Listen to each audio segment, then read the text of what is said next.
ఈరోజు 12వ తారీఖు ఫిబ్రవరి 2026 గురువారం. ఈరోజు కర్కాటక రాశి వారికి కష్టపడకుండా డబ్బులు రావాలని కొన్ని తప్పులు చేసే అవకాశం ఉంది. జాగ్రత్తగా ఉండాలి. ముఖ్యంగా త్వరగా డబ్బులు సంపాదించాలని జోడవాడినా, ట్రేడింగ్లో డబ్బులు పెట్టినా నష్టపోతారు. జాగ్రత్త. మిత్రద్రోహం, మీకు బాగా స్నేహితులుగా ఉండేవాళ్ళే వెన్నుపోటు పొడిచే అవకాశం కనపడుతుంది. మీ వ్యక్తిగత విషయాలు ఎవరితోటి పంచుకోకండి. చెడు స్నేహితుల వల్ల, చెడు వ్యసనాల వల్ల చాలా ఇబ్బందులు కనపడుతున్నాయి. జాగ్రత్తగా ఉండాలి. అకారణంగా కోపం, చిన్న చిన్న విషయాలకి చిరాకు పడి ఇంట్లో వాళ్ళపైన, ప్రేమించిన వాళ్ళపైన, ఆఫీసులోనూ కూడా అరవడం, కోప్పడడం లాంటి వాటి వల్ల ప్రశాంతత కోల్పోతారు. జాగ్రత్తగా ఉండండి.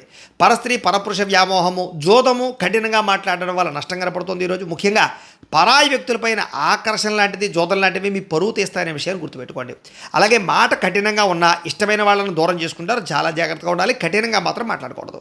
రాత్రి వేళలో లేదా కొత్త ప్రాంతాలకి ఒంటరిగా ప్రయాణం చేయడం మంచిది కాదు. ముఖ్యంగా స్త్రీలు తోడెవరైనా ఉంచుకోవడం మంచిది.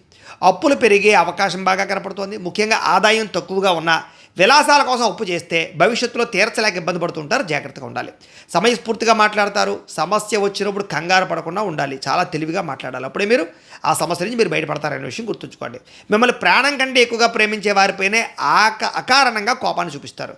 ఇది వాళ్ళను దూరం చేస్తుంది. జాగ్రత్త. అడగని విషయాల్లో తలదూర్చి ఎక్కువగా మాట్లాడడం వల్ల చులకన అయ్యే పరిస్థితి కనపడుతోంది. ఆదాయం తగ్గడం, రావలసిన డబ్బులు చేతికి అందక ఆర్థిక ఇబ్బందులు ఎదురవ్వడం, ఖర్చుల విషయంలో ప్లానింగ్ లేకపోవడం వల్ల ఇబ్బందులు కనపడుతున్నాయి. వ్యాపారం కోసమో, ఇంటి ఖర్చుల కోసమో కొత్తగా అప్పు చేయవలసిన పరిస్థితి. ముఖ్యంగా కుటుంబ సభ్యుల మధ్య చిన్న చిన్న అభిప్రాయ భేదాలు వచ్చే అవకాశాలు కనపడుతున్నాయి. చిన్నపాటి అనారోగ్య సమస్యలు, నొప్పులు, నీరసం లాంటివి మిమ్మల్ని కొంచెం ఇబ్బంది పెడుతున్నాయి. నిర్లక్ష్యంగా మాత్రం ఉండకండి. విద్యార్థులు ఆన్లైన్లో గేమ్స్కి అలవాటు పడడం, చదువు పక్కన పెట్టి ఫోన్లో గేమ్స్కు బానిసయ్యే పరిస్థితి కనపడుతుంది. ముఖ్యంగా తల్లిదండ్రులు గమనించండి. ఉద్యోగస్తులకి ఉద్యోగులు అనుకోని చికాకులు, పై అధికారులు ఒత్తిడి లేదా సహా ఉద్యోగస్తులతోటి వాళ్ళ అసూయ వల్ల ఆఫీసులు ఇబ్బందులు కనపడుతున్నాయి. స్త్రీలు పరపురుషులతో జాగ్రత్తగా ఉండండి. కొంతమంది వాడుకుని వదిలేయడానికి ప్రయత్నం చేస్తారు. జాగ్రత్త.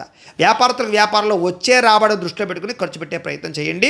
ఆదాయపరంగా స్వల్ప లాభాలు ఉన్నాయి. దత్తాత్రేయ స్వామి అంటే మీకు ఇష్టమైతే కనుక ఇక్కడ ఒకసారి లైక్ చేయండి. అలాగే రేపటి రాశి వల్ల కూడా మీకు రావాలన్నట్లయితే కనుక సబ్స్క్రైబ్ చేసుకోండి. అలాగే ఇక్కడ కనపడుతున్నటువంటి ఈ లింక్ మీద మీరు క్లిక్ చేసినట్లయితే మీకు ఈరోజు ఇంట్లో దత్తాత్రేయ స్వామి వారికి పూజ ఎలా చేసుకోవాలో వీడియో వస్తుంది. ఆ వీడియోని ఎదురుకుండా పెట్టుకుని మీ ఇంట్లో ఈరోజు దత్తాత్రేయ స్వామి వారికి పూజ చేసుకోవడం వల్ల ఈరోజు మీకు శుభప్రదంగా ఉంటుందని తెలియజేస్తూ లైక్ చేయడం మాత్రం మర్చిపోకండి. స్వస్తి.